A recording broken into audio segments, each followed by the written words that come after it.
Let's make some festive holiday tree brownies with Betty Crocker. This recipe is so fun and it would be really great to do with your kids. So you're going to make the brownies and it's really easy. You just follow the directions on the back of the box, and then once the brownies go in the oven, now you're going to get started on the icing. So you're going to use Betty Crocker's rich and creamy vanilla icing, add green food coloring, and then once the brownies are done and out of the oven, you're going to let them cool for 2 hours, and you have to put them in the freezer for 15 minutes. Once that's all done, just get them out of the pan.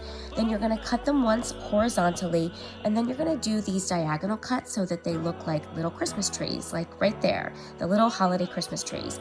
Now here comes the fun part. So I decorated the trees with my green icing, and then I used little miniature candy canes as the trunks. Betty Crocker has so many fun sprinkles and little decorating bits. I know I'm not going to win any awards for this decorating, but let me tell you, these holiday tree brownies were so good.